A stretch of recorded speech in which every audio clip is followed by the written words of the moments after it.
playMariner, Kroenke will be held accountable by Arsenal fans. 2:45 Former Arsenal player playMariner assesses the various reactions to the news of Stan Kroenke's possible takeover of Arsenal's ownership. 2:45, 7:12 p.m. BST. What is a football club? Is it the bricks and mortar that provide its physical structure?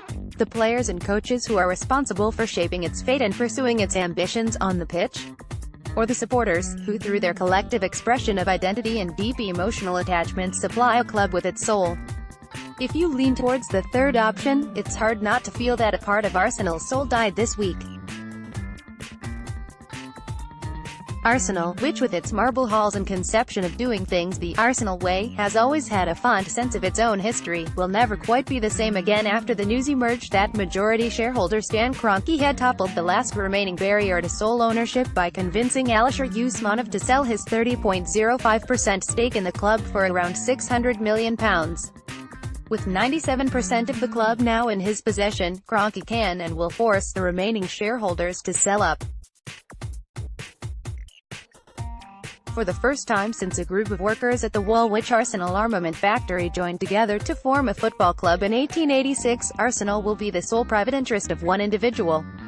Supporters who are proud to be shareholders and act on behalf of their contemporaries in a custodial role will have their investment forcibly removed from them. A Rubicon has been crossed. In practical terms, it will essentially be business as usual, at least for now. Arsenal's refusal to allow Usmanov onto the board means that Kroenke has effectively been running the club as he likes in any case. This is no leap into the unknown under a new owner. Indeed, Arsenal fans are only too aware of Kroenke's hands-off approach. His desire to run Arsenal as a self-sufficient entity, without needing to dip into his own pockets, is well established. But if it carries minimal practical weight, the emotional toll exacted by this week's announcement is nevertheless substantial. The Arsenal Supporters Trust described it as a dreadful development for the club.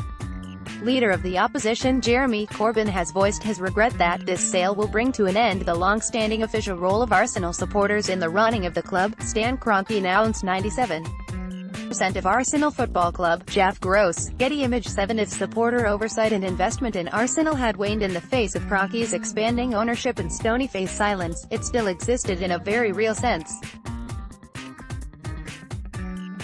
Minor shareholders could still attend annual general meetings, AGMs, and voice their concerns, asking probing questions of the Arsenal hierarchy. They feel they had some say, however small, in the direction of the club.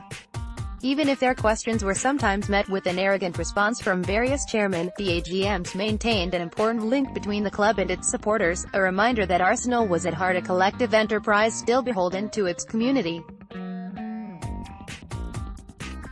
Mirroring the wider trend in football, that link will now be severed entirely. Arsenal, a whole club with a verdant history and millions of supporters around the globe, will be the sole property of one man. Frankly, it's unthinkable.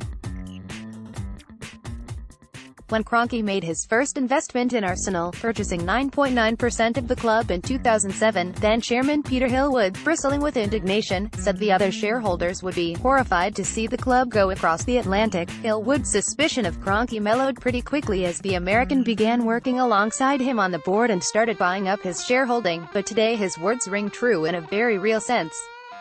Divorced from any oversight from supporters at home, and with no requirement to open up the financials in public fashion, Kroenke can effectively decide the future of the club from his base in Delaware.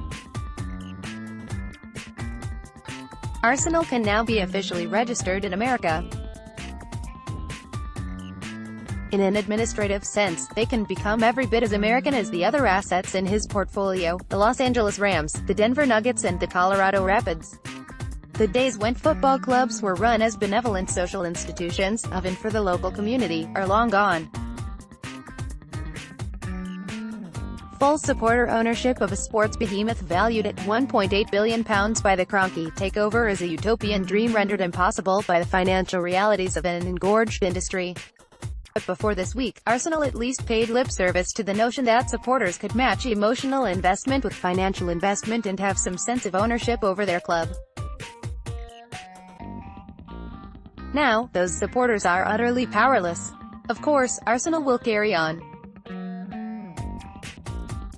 Games will be won, lost and drawn, players will be moved in and out, matchday tickets will be purchased and message boards and social media sites will be a constantly flickering hive of debate, impassioned argument and general ridiculousness. If Arsenal are wildly successful under Unai Emery, then most people probably won't even care. But underneath it all, the fabric of Arsenal, and that fundamental relationship between a club and its supporters, has changed forever.